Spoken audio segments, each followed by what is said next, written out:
समक्ष नवधा भक्ति की पंक्तियों को दोहरा ले और उसके पश्चात उस पर कुछ विचार करने की चेष्टा करें। नवधा भगति कहूं तो ही पाही, सावधान सुनु धरु मन माही। प्रथम भगति संतन कर संगा, दूसर रति मम कथा प्रसंगा। गुरु पद पंकज सेवा, तीसरी भगति अमान। चौथी भगति मम गुण गण, करई कपट तजिगान। मंत्र जाप मम दृढ़ विश्वासा, पंचम भजन सुवेद प्रकाशा। छठदम शील विरति बहु कर्मा, निरत निरंतर सज्जन धर्मा। सातम सम मुहि मैं जग देखा, मोहिते अधिक संत कर लेखा। आठम जथा लाभ संतोषा, सपने हूँ नहीं देखई पर दोषा। नवम सरल सब सन छलहीना, मम भरोस ही हरस न दीना। नवम हूँ जिनके एक होई, नारी पुरुष सचराचर कोई। सोई अतिशय प्रिय भामिनी मोरे, सकल प्रकार भगति दृढ़ तोरे। अभी आपके समक्ष जो पंक्तियां पढ़ी गई हैं, उनमें भगवान श्री राम ने भक्त के 9 रूपों की चर्चा की। शबरी के समक्ष उन्होंने अपना प्रवचन प्रारंभ करते हुए यह बताया कि मेरी पहली भक्ति संतों का संग है,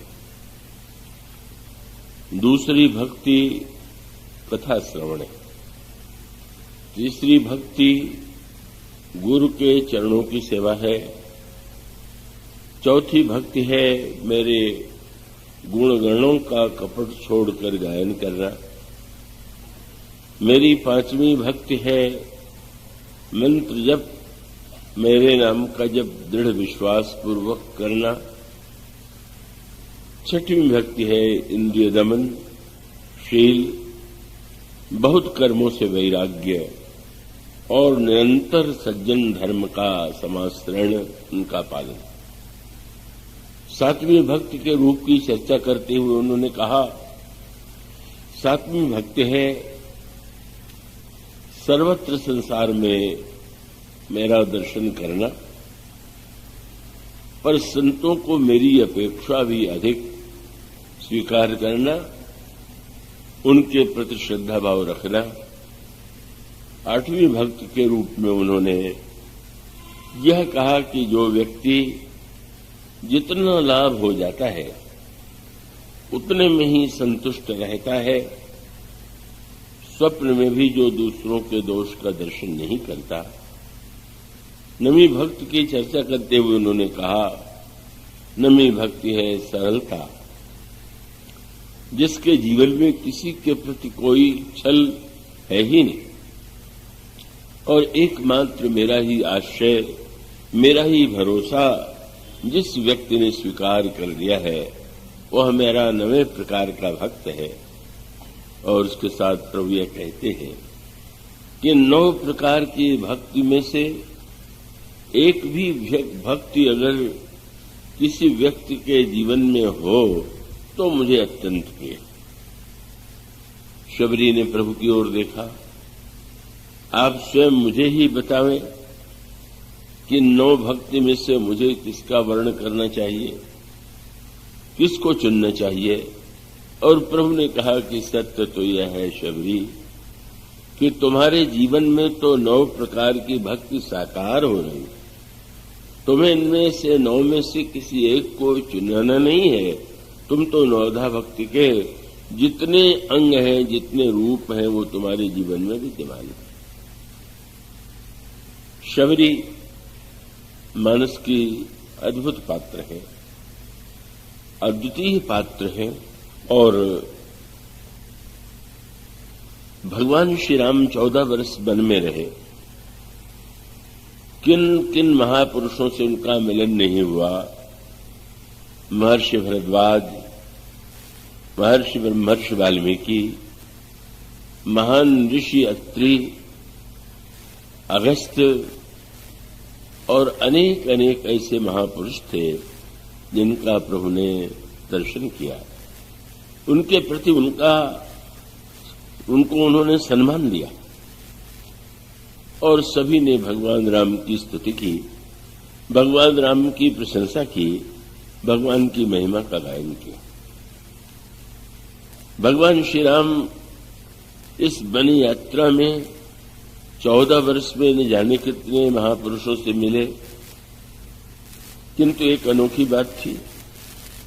बहुधा जब कोई व्यक्ति विदेश यात्रा में दूर जाता है तो लौटने के बाद लोग पूछते हैं, अपनी यात्रा के संस्मरण बताइए, और तब बड़े गर्व से व्यक्ति अपने संस्मरण सुनाता है।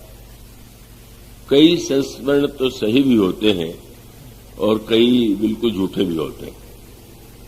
हमारे एक प्रसिद्ध परिचित व्यक्ति थे, वक्ता थे, लेकिन उनको असत्य भाषण में कोई अनौचित्य प्रतीत नहीं होता था, तो वो कोई ऐसा संस्मरण ही विदेश यात्रा का नहीं सुनाते थे कि जहां पर समस्त राष्ट्राध्यक्षों ने उनका सम्मान न किया हो। तो उसके द्वारा वे बताने की चेष्टा करते थे कि सारे विश्व में मेरे प्रति लोगों के मन में कितना सम्मान है। इसका अभिप्राय है कि व्यक्ति यह अनुभव करता हुआ कि मैं अन्यों से अपने को श्रेष्ठ सिद्ध करूं, ऐसी बातों को सुनाने के लिए सही या न सही होते हुए भी व्यग्र रहता है। भगवान श्री राम 14 वर्ष के पश्चात आए। लंकाधिपति रावण को उन्होंने उसका वध किया, लंका के सिंहासन पर विभीषण को प्रतिष्ठित कराया और भगवान श्री राम पुष्पक विमान से वहां से अयोध्या में पधारे। प्रभु राज सिंहासन पर आरूढ़ हुए। पर ऐसे अवसर आते थे कि भगवान राम के जो सन्निकट मित्र थे, जो सखा थे, वो प्रभु से एकांत क्षणों में मिलते थे और प्रभु से कहते थे कि आप 14 वर्ष की यात्रा के जो अनुभव है, जो संस्मरण है, वो मुझे सुनाइए।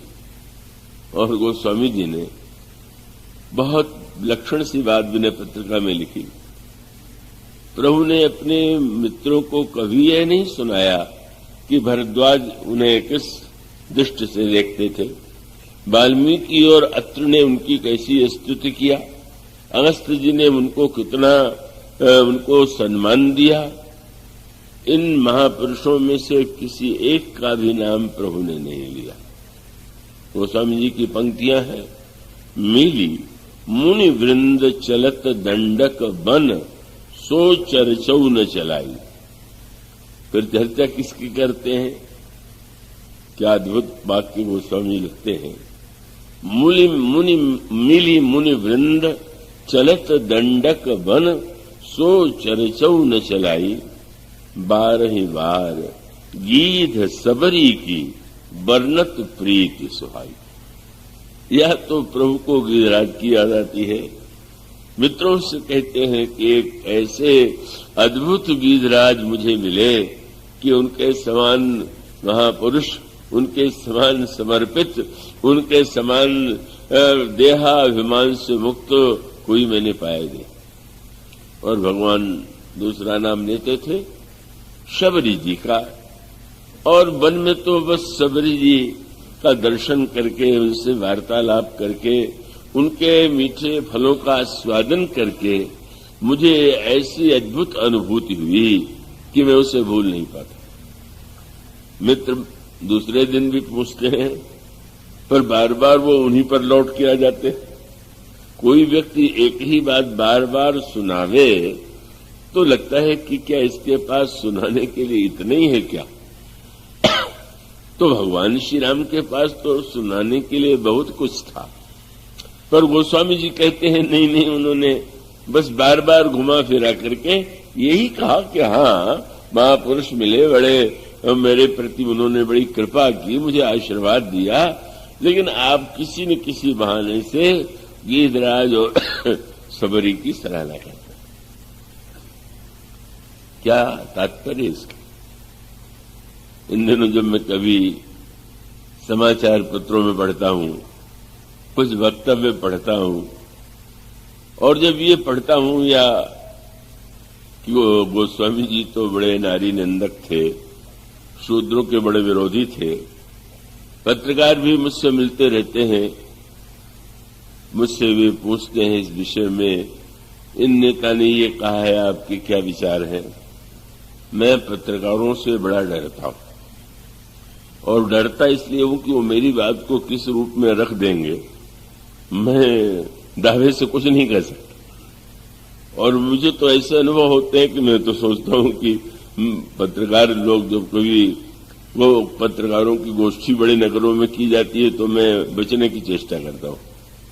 अभी कानपुर में प्रवचन हुआ तो एक पत्रकार ने लिखा कि हनुमान जी के मेरे प्रवचन के रूप में कि हनुमान जी के हृदय में दम भाग गया था, इसलिए इसको निकालने के लिए रावण ने काले नेमी को भेजा था। मैंने कहा जब ऐसे पत्रकार हों और वो ये कथा में सुन रहे हों, बड़ा कल्पना कीजिए, मुझे तो बहुत ही क्षोभ हुआ। उनके जो प्रधान स्वामी थे उनको मैंने किया और मैंने कहा ये तो बहुत बड़ा अनर्थ है।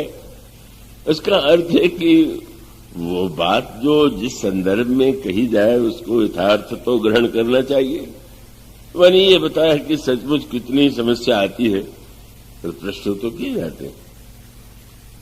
तो जब मैं कभी ये वक्तव्य सुनता हूं, पढ़ता हूं, लेख सामने आते हैं, और जब गोस्वामी जी की इन पंक्तियों को पढ़ता हूं तो मैं समझ ही नहीं पाता कि क्या इन पंक्तियों को पढ़ने के बाद भी कोई व्यक्ति ऐसा हो सकता है कि जो उन्हें नारी निंदक, शूद्र विरोधी कह सकता है। जो आग्रह के कारण कहते हैं वो कहने में स्वतंत्र है, जो किसी उद्देश्य से कहते हैं वो कहने में स्वतंत्र है। लेकिन वो स्वामी जी के विषय में भला वह शबरी, आप कल्पना कीजिए कि शबरी को किस रूप में उन्होंने स्वीकार किया और कितना सम्मान दिया। पहला प्रश्न तो यही है कि नारी निंदक क्या? गोस्वामी जी तो किसी के निंदक नहीं हो सकते, क्योंकि उनके सिद्धांत में जब यह प्रश्न आया सामने कि सबसे बड़ा पाप कौन सा है, तो रामायण में तो एक ही उत्तर दिया गया, और उत्तर बड़ा अनोखा है, पर निंदा सब अग्निगिरिंसा।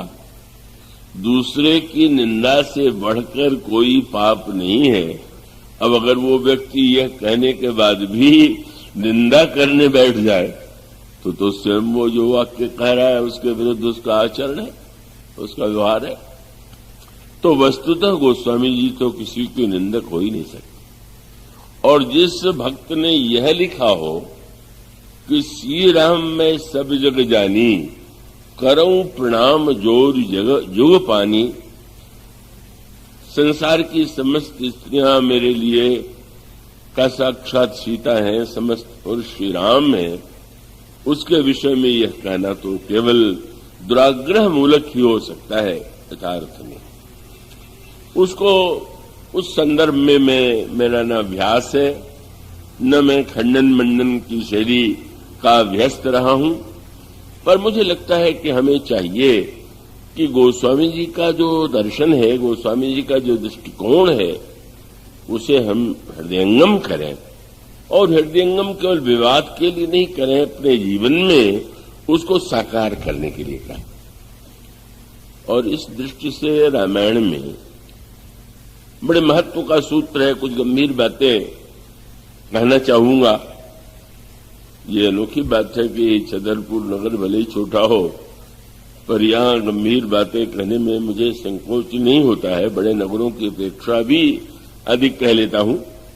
पिछले वर्ष तो आपके यहाँ का जो प्रवचन यहाँ हुआ था वो प्रकाशन की स्थिति में है। आशा कर रहा था कि यहाँ आ जाएगा, पर वो नहीं आ पाया।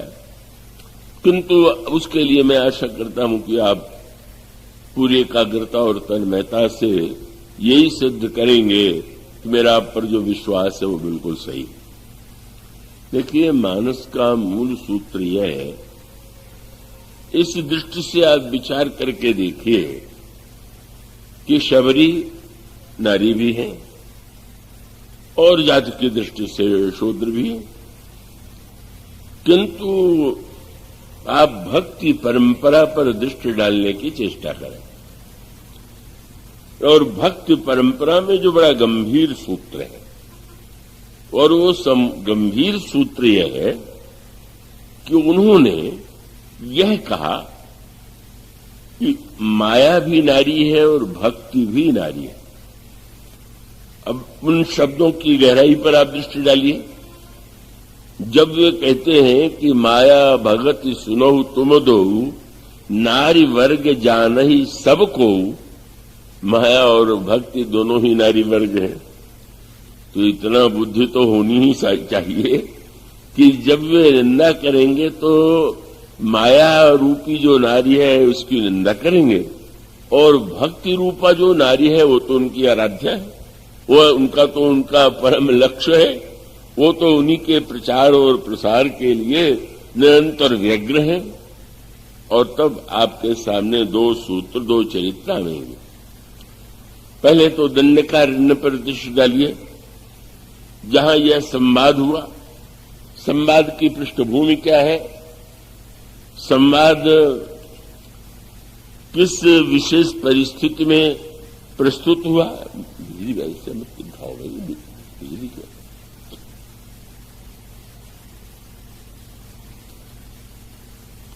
किस विशेष स्थिति में हुआ? पहले तो आप दंडकारण्य पर दृष्टि डालें और दंडकारण्य में जो घटनाएं घटित हुई उसकी ओर ध्यान दें, और उस संदर्भ में इस प्रसंग की गहराई पर जब आप दृष्टि डालेंगे तो आपको आपके समक्ष रामचरितमानस का जो दर्शन है, वो स्वामी जी की जो मान्यता है, उसका बड़ा ही अद्भुत रूप आपके सामने आवेगा।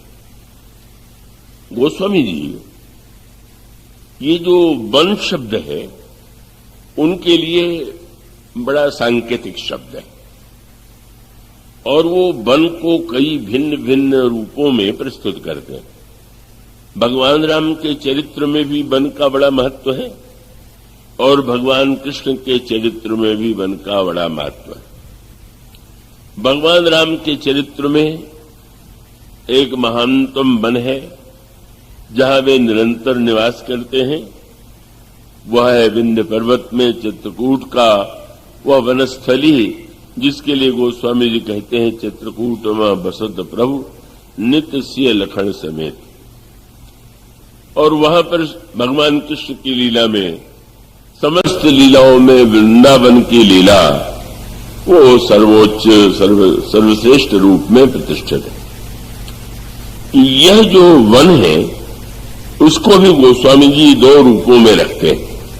कृपया चैतन्य रह करके ही उसे सुनेंगे। वो वन को बुराइयों के प्रतीक के रूप में भी देखते हैं और श्रेष्ठता के प्रतीक के रूप में भी देखते हैं। एक और तो ये कहते हैं कि जब मनुष्य के हृदय में संशय का उदय हो जाए, संदेह का उदय हो जाए, तो जैसे वन में कोई भटक जाए और भटकने पर वो मार्ग न ढूंढ पाता हो, इसी प्रकार से जब कोई व्यक्ति संशयग्रस्त होता है तो स्वाभाविक रूप से उसके जीवन में भटकाव आ जाता है। वो सही मार्ग, सही दिशा जीवन की नहीं खोज पाता। इसी तरह उन्होंने कहा कि जब किसी के जीवन में मद आ जाता है तब भी मद भी एक प्रकार का बल है। और उसका अभिप्राय यह है, मद अभिमान को भी कहते हैं और शराब को भी कहते हैं। और इसका अभिप्राय कि एक शराब नशे में जो ग्रस्त व्यक्ति है वो तो नगर में भी सही मार्ग नहीं ढूंढ पाता, कहां गिर पड़ेगा नाली में कि किस सड़क पर कोई ठिकाना नहीं। और वन में अगर चला जाए तो फिर वो तो कोई प्रश्न ही नहीं। तो उनका मद भी बने और मोह भी बने। क्यों? कुछ लोग अपने को इतना बुद्धिमान मानते हैं कि वो दूसरों से मार्ग पूछना आवश्यक ही नहीं समझते, उनको अपमान लगता है। कई बार यात्रा में ऐसा अनुभव होता है, बहुत बार यात्राएं होती हैं। मैं कभी कभी किसी नए ड्राइवर से कह देता हूं कि भाई मार्ग बीच बीच में जहां ज्ञात न हो पूछ रहे ना, तो कई को बस ये कहते हैं कि नहीं मैं तो जानता हूं, मैं क्यों पूछूं। और वो उनको लगता है कि ये बार बार पूछना तो बड़ा भारी अपमान है। तो वो तो कभी कभी ऐसा भी हुआ कि अयोध्या के लिए मैं चला प्रयाग से और बीच में दो मार्ग मुड़े हुए थे। मैंने कहा भाई रात का समय है, पूछ लेना चाहिए। नहीं मैं कई बार गया हूं पता है। और मैं करीब आधी रात तो घूमते ही रह गया, क्योंकि वो व्यक्ति अपने अभिमान के कारण दूसरों से पूछने में अपने बुद्धिमत्ता की हानि समझता था। वो स्वामी जी ने कहा बन बहु विषम मोह मद माना। इस प्रकार की वृत्ति का जो व्यक्ति होता है वो जब कोई आप प्रश्न ही नहीं पूछना चाहेंगे, आप सोचिए भगवान श्री राम को क्या मार्ग पूछने की आवश्यकता है क्या? लेकिन जब तीर्थराज प्रयाग में वो महर्षि भरद्वाज से पूछते हैं कि कहो नाथ हम कहीं मग जाएंगे, कृपा करके आप बताइए कि मैं किस मार्ग से जाऊं। तो इसका अर्थ ये कि ये संकोच अभिमान के कारण कि नहीं दूसरे से हम क्यों पूछें, हम सबसे बुद्धिमान सबसे योग्य, हम जो जानते हैं वो दूसरा जानता ही नहीं। बाह्य जीवन में भी संकट और आंतरिक जो आध्यात्मिक जीवन साधना का जीवन जीना चाहता है उसके लिए तो इससे बढ़कर के कोई ऐसी दुर्भाग्य की ऐसी विपरीत स्थिति हो ही नहीं सकती। इसलिए एक ओर तो संशय विपिन ऐसा भी कहा गया, बन बहु विषम मोह मद माना भी कहा गया, और दूसरी ओर कहा गया प्रेम भी बन। चित्रकूट के वन को जब गोस्वामी जी प्रस्तुत करते हैं तो उसमें वो आपने दोहा अभी सुना। गोस्वामी जी कहते हैं राम कथा मंदाकिनी चित्रकूट चित चारु। भगवान राम की कथा ही चित्रकूट, राम की कथा जो है वही मंदाकिनी नदी, और वहां पर चित्रकूट में पर्वत है। तो उन्होंने कहा कि जो व्यक्ति का अचल चित्त है वही चित्रकूट है। मुझे तो संस्मरण भूलता नहीं, मैं बहुत वर्षों से चित्रकूट जाने का सौभाग्य पाता रहा हूं और सदा बचता रहता था कि मेरे नाम से कोई परिचित मुझे जान न ले, तो अनावश्यक ही प्रवचन वहां नहीं करना था तो समस्या न आवे। तो उसमें एक सज्जन मुझे मिले, बहुत ही अल्प वित्त वाले थे। उन्होंने समझा कि ये कोई सेठ है, कुछ दानवान के स्वभाव से उनको लगा कि देता है तो शायद कुछ सेठ ही तो होगा। तो मुझसे वो कहते थे कि तुम जब इधर शरीर परिक्रमा में जाया करो तो मुझसे कथा सुना करो। और मैं जब नित्य जाता तो थोड़े देर वो मुझे रामायण की कथा सुनाते थे, बहुत आनंद आता था। पर एक दिन उन्होंने बिल्कुल नई बात कही। उन्होंने कहा तुम चित्रकूट आते हो, चित्रकूट का अर्थ जानते हो? नहीं महाराज, मैं तो नहीं जानता। तो उन्होंने कहा चित्रकूट का अर्थ है चित्त को कूट दिया गया हो चित्रकूट। अब चाहे किसी साहित्य में न हो, साहित्य शास्त्र में, शब्द शास्त्र में तो कूट पर्वत को कहते हैं, पर उन्होंने एक व्याख्या की। हमने कहा आपकी व्याख्या तो बहुत सुंदर है। अब वो शब्दकोश में भले ही नहीं है, पर आपके कोश में है। आप तो बहुत अच्छी बात कहते। तो वो बात तो उन्होंने उस अर्थ में कही, लेकिन यूं पूछे तो चित्रकूट का तो अर्थ ही है कि जहां पर चित्त जो है अचल हो। कथा की मंदाकिनी बह रही और आपका चित्त अगर चंचल है तो फिर तो अधूरापन है।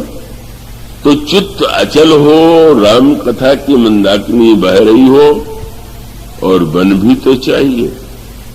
पर्वत न हो वन, पर्वत हो वन न हो तो पर्वत बड़ा दुखदायी होता है। जिन पर्वतों पर वृक्ष नहीं होते, हरियाली नहीं होते, वहां तो व्यक्ति जो है अत्यंत कष्ट का अनुभव करता है।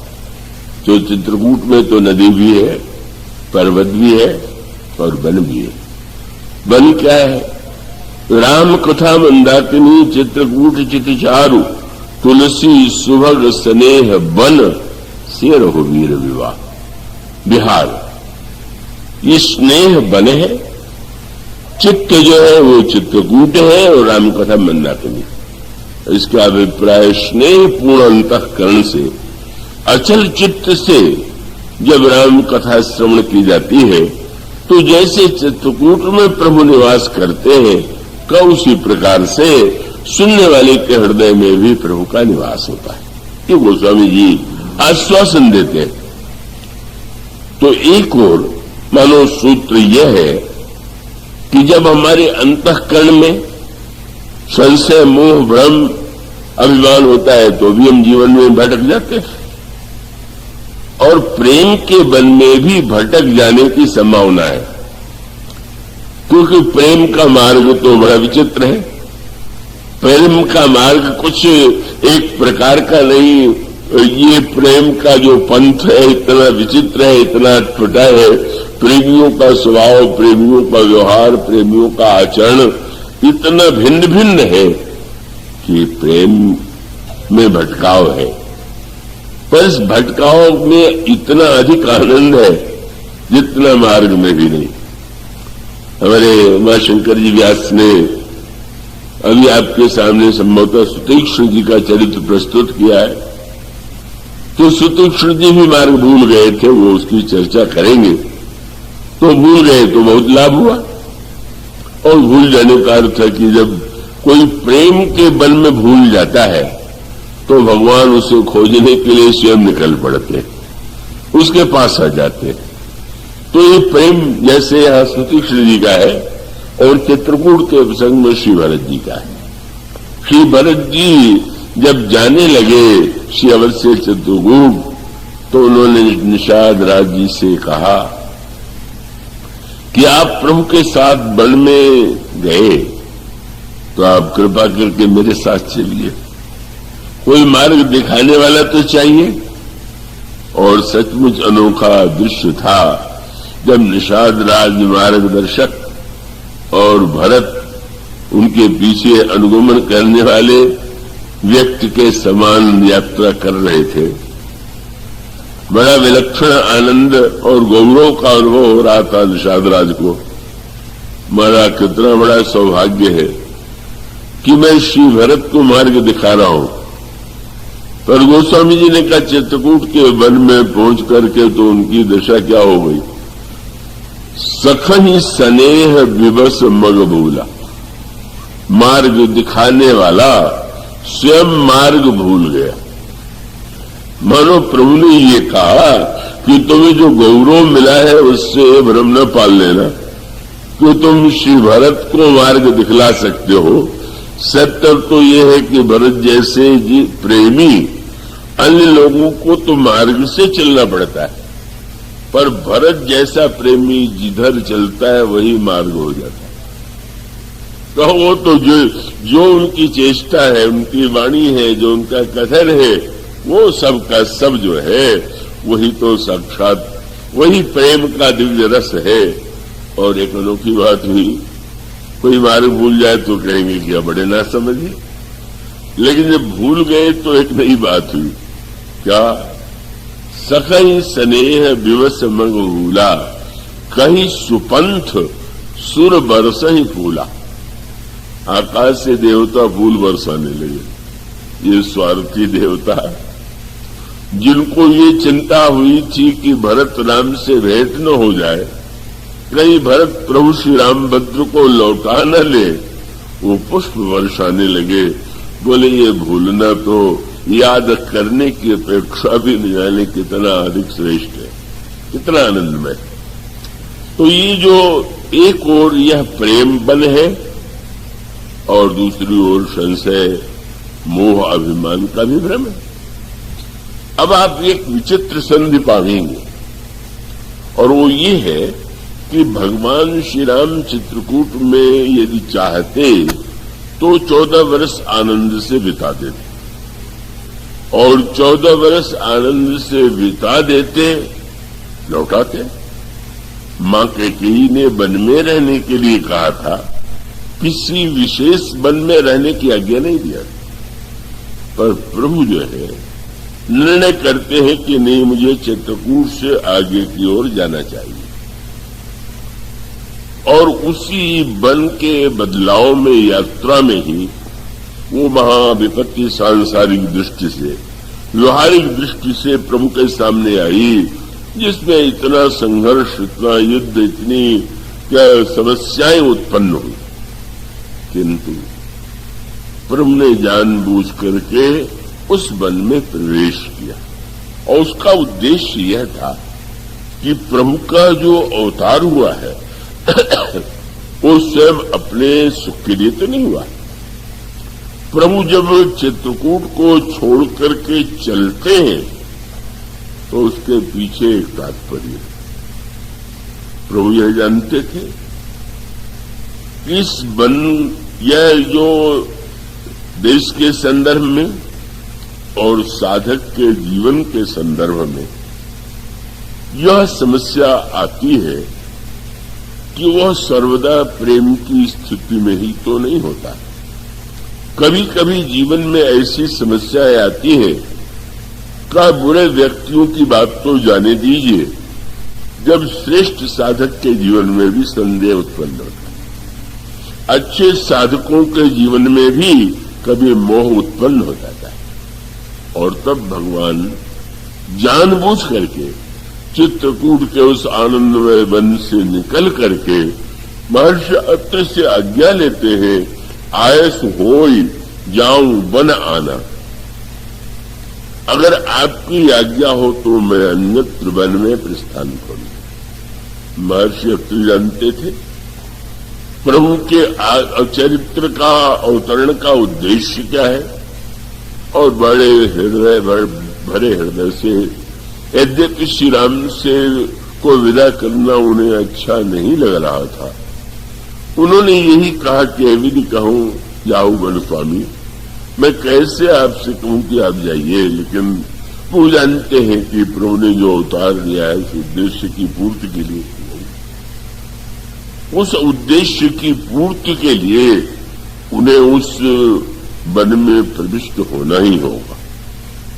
और वो वन कितना भी दुखद क्यों न हो, जब तक प्रभु उस वन में प्रविष्ट नहीं होंगे तब तक तो संसार के मनुष्य जीव और इतना ही नहीं जो साधक हैं उनके जीवन में जो समस्याएं आती हैं, उन समस्याओं का स्वरूप क्या है और उसका समाधान क्या है वो नहीं मिलेगा। और तब यह चित्रकूट का जो वन है वह तो वन प्रेम का वन है, पर जिसे दंडकारण्य का वन कहते हैं, दंडकारण्य का यह वन जो है यह तो वस्तुतः संशय का वन है। और इसी संशय के वन में आप यह कथा पाते हैं कि भगवान शंकर ने भी सत्य जी का परित्याग इसी वन में किया। दंडकारण्य में ही दोनों का वियोग हुआ और भगवान राम और सीता जी का वियोग भी इसी वन में हुआ। दंडकारण्य संशय का बने। और कौन ऐसा व्यक्ति है कि जो ये दावा करे कि मेरे जीवन में कभी संशय नहीं आ जाता, संदेह नहीं आ जाता है। जिन लोगों को जीवन में संशय ही जिनको प्रिय है, हर वस्तु में संशय करना ही जिनका स्वभाव है, उनकी बात जाने दें। पर जो विश्वासी है उसके अंतःकरण में भी तो संशय उत्पन्न होता है। आप कहीं सफल है, पद में है, समृद्धि है, तो लोग आपका सम्मान करेंगे। आपकी स्थिति को देख करके लोग सम्मान करेंगे। वैसे कभी युग था तो कुल के नाते भी लोग सम्मान करते थे, किंतु यह जो संसार में संबंध के लिए समृद्धि चाहिए, संबंध के लिए नाम चाहिए, संबंध के लिए अनेक विशेषताएं चाहिए, वो प्रसिद्ध दोहा तो आपने सुने होगा कि जिसमें बताया गया कि विवाह में 5 जो व्यक्ति हैं उनकी 5 इच्छाएं होती है। और उसमें उन्होंने कहा दंपति रूप, पति और पत्नी दोनों ये चाहते हैं। पत्नी चाहती है पति सुंदर हो, पति चाहता है पत्नी सुंदर हो, और मातु धन, दोनों ओर की माताएं चाहती है। कन्या की माता चाहती है कि वर पक्ष धनी हो तो मेरी कन्या सुखी रहेगी, और वर पक्ष की माता सोचती है कि धनी घर होगा तो दहेज दान अच्छा मिलेगा। आज तो वहां रोग बन गया है, इतनी मांग बढ़ गई है। तो दंपति रूप ही मातु धन और पिता नाम विख्यात। दोनों ओर के पिता ये सोचते हैं कि हमारा समधी इतना प्रसिद्ध हो कि हम गर्व से कह सकें कि हमारे जो समधी हैं का वो तो इतने समृद्ध है, इतने नाम वाले हैं, इतने बड़े पद पर हैं। और प्राचीन काल में परम कुल आदि को बड़ा महत्व दिया जाता था। तो कवि ने कहा कि दंपति रूप ही मातु धन, पिता नाम विख्यात, उत्तम कुल बांधव चाहे। प्राचीन काल में बड़ा महत्व दिया जाता था, जिस विवाह कुल में विवाह हो रहा है वो पवित्र है कि नहीं, ऊंचा है कि नहीं। तो आज वो कुल की बात उतनी न भी महत्व की रह गई हो, पर 3 बातें तो आज भी हैं, और जो अंतिम 5वीं है उसका तो कहने क्या है। और वो 5वीं बात क्या है? बोले दंपति रूप है मातु धन, पिता नाम विख्यात, उत्तम कुल बांधव चाहे तो भोजन चाहिए बारात। बारातियों को तो यही चिंता रहती है कि खाने पीने को क्या सुविधा रहेगी, कैसा व्यंजन बनेगा, कैसा मिष्ठान बनेगा, कैसा सत्कार होगा। तो इन वस्तुओं को देख करके कई लोग तो कह भी देते हैं कि भाई हमारे बारातियों का सम्मान बहुत अच्छा होना चाहिए। ये मानवीय स्वभाव में ये इच्छा होती है। अगर हम भगवान से नाता जोड़ना चाहें, भगवान को मानना और बात है, और भगवान से नाता जोड़ना और बात है। आप भगवान किसी बड़े व्यक्ति को जान ले तो जानने का महत्व तो है, लेकिन जब आपका उससे संबंध हो जाता है तो कितना अंतर बढ़ जाता है। इसी प्रकार से भगवान को ये कहने वाले, भगवान के विषय में तो ये अधिकांश व्यक्ति जो अपने को आस्तिक मानते हैं यही कहते हैं कि भाई हम भगवान के हैं, भगवान हमारे स्वामी हैं, भगवान संसार के स्वामी। पर वह भगवान का जो मानना है वो स्वामी जी कहते हैं, अरे भाई आप तो बार बार कहते हैं कि हम भगवान के हैं, पर वो भी कभी कहते हैं कि हमारे। दोहावली रामायण में उन्होंने यही कहा कि सबई कहावत राम के और सबही राम की आस। सबई कहावत राम के, सबही राम की आस, लेकिन राम कहे जेही आपनु तेही भजू तुलसीदास। तुलसीदास जी से किसी ने पूछा किसका भजन करें, उन्होंने यही कहा कि भाई राम जिसको कहे कि ये मेरा है, बस उसी का भजन करना चाहिए। मेरा ये शब्द जुड़ जाता है। जब आप किसी व्यक्ति को जानते हो तो जानने का आनंद थोड़ी इतना है जितना मानने और संबंध जुड़ जाने का है। ये जो संबंध है, इसीलिए श्री हनुमान जी महाराज पधारे प्रभु के पास से।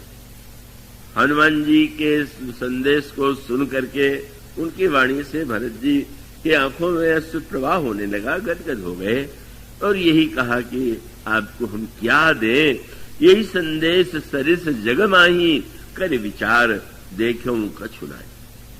तो अब एक ही बात आपसे कहे क्या कि नाहिन तात उर्ण मैं तो मैं आपके ऋण से कभी उर्ण नहीं हो सकता हूं। तो बड़ी मीठी बात आ गई। कोई ऋण ले ले तो चुकाने की चिंता करता है, लेकिन ऋण लेने वाला अगर ये समझ ले कि अब ऋण नहीं चुकावेंगे, चुकाने की स्थिति नहीं है, तो उसको यही लगता है कि और जितना लेते बने उतना ले लो, लौटाना है नहीं, दिवालिया बननी है, तो चलो अभी जितना लिया है थोड़ा और भी ले ले। हनुमान जी से भरत जी ने यही कहा, अब आपने इतना ऋण चढ़ा दिया कि मैं चुका तो पाऊंगा नहीं, तो थोड़ा और दे दीजिए। क्या उन्होंने यही कहा कि नाहिन तात उर्ण में तो ही अब प्रभु चरित सुनाओ हूं, कथा सुना करके और भी ऋण मुझे दे दीजिए। और हनुमान जी ने संक्षेप में कथा सुनाया। हनुमान जी को यह चिंता लगी हुई थी कि कथा सुनाते ही न रह जाए। वहां प्रभु बड़ी व्यग्रता से प्रतीक्षा कर रहे थे, क्योंकि आपने हनुमान जी को यह आदेश दिया था कि तुम भरत को मेरा समाचार देना और उसका समाचार लेके तुरंत मेरे पास आना। तो हनुमान जी तो व्यग्र थे, तो कभी सब उन्होंने उतना विस्तार न करके कथा सुनाया। देखा हनुमान जी ने भरत जी को कैसा लगा। हनुमान जी को लगा कि भरत जी महाराज उतने प्रसन्न, जितने आनंदित होना चाहिए उतना नहीं। तो पूछा, महाराज कोई मन में बात है क्या? तो उन्होंने कहा कि ये बताइए कि प्रभु कभी मेरे विषय में भी कुछ चर्चा करते थे? तो हनुमान जी ने कहा, महाराज आप कहते कभी? कहो ऐसा तो कोई दिन ही नहीं हमारे और स्मृति में है कि जब उन्होंने आपकी चर्चा न की हो। क्या कहते थे?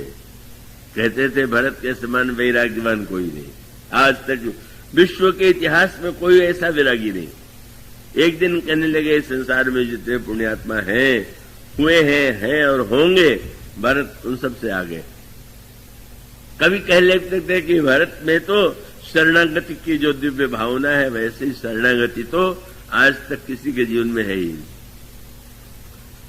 हनुमान जी के इन वाक्यों को सुन करके, प्रशंसा सुन करके भरत जी को संतोष नहीं हुआ। उन्होंने कहा नहीं, एक बात बताइए, क्या? कहूं कभी कबहू कृपालु गोसाई सुमिरहि मोहि दास की नहीं। क्या कभी भरत प्रभु ने ये कहा कि भरत मेरा दास है? अगर ये कहा तो मैं धन्य हूं, और चाहे जितनी प्रशंसा करते हो प्रभु, मैं तो उससे अपने को, प्रभु की उदारता है पर अपने को लज्जित ही अनुभव करता। तो प्रभु हनुमान मानो प्रभु जस राम कहे जी आपनो, प्रभु कह दे कि हाँ ये मेरा है। तुलसीदास जी ने विनय पत्रिका लिखी, रामायण लिखा, प्रभु ने पूछा क्या पुरस्कार दे? इतना बड़ा ग्रंथ तुमने मेरे विषय में लिख दिया, इतने साहित्य की रचना किया, क्या चाहते हो? आप जानते हैं उन्होंने क्या कहा? क्या? बोले बस एक बात। क्या? बोले बारक कहिए कृपालु तुलसीदास मेरो। तुलसी तो मेरा है, बस ये कह दीजिए और कुछ नहीं चाहिए। मानो ईश्वर से संबंध यही सबसे बड़ी साधना है। हम उससे केवल जाने नहीं, माने ही नहीं, उससे हमारा नाता जुड़ जाए और हम ही उसे अपना न कहें, वह भी हमें अपने संबंधी के रूप में स्वीकार कर ले, तभी तो धन्यता है। शूर्पणखा आई संबंध जोड़ने के लिए, प्रभु ने तो दृष्टि उठा करके भी नहीं देखा। और जब शबरी जी से प्रभु ने बातचीत किया तो शबरी ने कहा, प्रभु मैं तो एक नारी हूं और नारियों में भी अत्यंत निम्न धरातल की नारी हूं, बुद्धिहीन हूं, गंवार हूं। तो प्रभु ने क्या कहा? बोले शबरी मैं तुमसे नाता जोड़ने के लिए तो आया हूं। शूर्पणखा नाता जोड़ना चाहती है, स्वीकार कर दिया, और शबरी संकोच के मारे नाते के बारे में कहने में संकोच कर रही हैं। और प्रभु ने तुरंत कहा कि बात मैं तुमसे संबंध मैं इसीलिए आया हूं। और प्रभु ने बता दिया, मुझसे अगर कोई नाता जोड़ना चाहता है तो 10 वस्तुओं का मेरी दृष्टि में कोई महत्व नहीं। कौन सी? बोले जात पात। आश्चर्य होता है, जातिवादी कोई राम भक्त कैसे हो जाएगा? जब तुलसीदास जी के राम ये कहते हैं कि मैं जाति को देख के नाता ही नहीं मानता, पंक्ति को देख के नाता ही नहीं मानता, कुल को देख करके भी मैं प्रभावित नहीं होता हूं, और जब यहां तक वो कह दें कि कोई कितना बड़ा धार्मिक है, इससे भी मेरे ऊपर कोई प्रभाव नहीं पड़ता। आप शब्दों को पढ़ेंगे, जाति पाति कुल धर्म बड़ाई धन बल परिजन गुण चतुराई। किसके पास कितना धन है, कितना बलवान है, और वह व्यक्ति जो है कितने उसके प्रियजन हैं। प्रभु कहते हैं मेरे अंतःकरण में इसका कोई प्रभाव ही नहीं पड़ता। तो महाराज आपसे नाता जोड़ने के लिए आप आए, कृपा करके आपने मुझ में तो कुछ नहीं। और तब प्रभु ने रहस्य बता दिया, एक ही ऐसी वस्तु है कि जिससे मैं नाता जोड़ता हूं। और वस्तु क्या है? कह रघुपति सुनु भामिनी बाता मानो एक भगति करना। बस केवल भक्त के नाते को छोड़ करके और कोई नहीं नाता मानता। तो इतने लोगों से प्रभु मिले, पर जिससे अन्य लोग तो ऐसे हैं कि जो भगवान से नाता जोड़ने के लिए व्यग्र रहते हैं, पर भगवान जिनसे नाता जोड़ने के लिए स्वयं व्यग्र होकर के आए, और जिनको प्रभु ने ये कहा हो कि आप तो नवधा भक्ति का जो साकार रूप है आपके जीवन में घटित हो रहा है। भगवान राम तो शबरी जी की स्तुति करना चाहते थे, पर जानते थे मैं सीधे स्तुति करूंगा तो ये संकोच करेंगे। अब अगर स्तुति करना चाहते तो प्रभु को कहना पड़ता, सबरी जी आप तो बड़ी सत्संगी हैं, सबरी जी आप तो बहुत कथा के प्रेमी हैं, आप तो गुरु चरणों की बड़ी सेविका हैं। इसलिए प्रारंभ में तो प्रभु ने ऐसा लगा कि वो शबरी को उपदेश दे रहे, कहने लगे शबरी मैं नवधा भक्ति का तुम्हें उपदेश दे रहा हूं। और लगा कि कहने लगे सावधानी से सुनना, और उससे आगे कह दिया धरु मन माही। तो शबरी जी बड़े प्रसन्न हो गई, प्रभु मुझे नवधा भक्ति का उपदेश दे रहे हैं, नवधा भक्ति को धारण करने के लिए कह रहे हैं। तो सारा भाषण तो लगा कि उपदेश है, और अंत में एक ही वाक्य में उपदेश को स्तुति बना दिया। नवधा भक्ति सुनाने के बाद जब ये कह दिया कि 9 में से एक भी हो तो मुझे बड़ा प्रिय है, शबरी जी ने देखा मेरे लिए, तो एक वाक्य में कह दिया मैं तुम्हारे लिए थोड़ी कह रहा हूं, सकल प्रकार भगत दृढ़ तोरे, ये 9 भक्ति तुम में साकार हो रही है। बड़े वचन रचना में कुशल हैं, बिना संकोच में डाले ही एक वाक्य में जिन्होंने शबरी की स्तुति की हो, जिनके समक्ष प्रभु ने भक्ति का नाता जोड़ा हो, जिनके फलों को प्रभु कभी भूले नहीं हो, जिनके समक्ष प्रभु ने नवधा भक्ति का रहस्य प्रकट किया हो, और वन यात्रा से लौट करके भी जिन्हें वे कभी नहीं भूल पाए, वह शबरी क्या है, कितनी उनकी महिमा है, इसे आप समझ सकते हैं। तो आज बस शबरी की महिमा को लेकर के ही आप जाए, आगे की नवधा भक्ति की चर्चा कल से प्रारंभ होगी। बोलिए सियावर राम।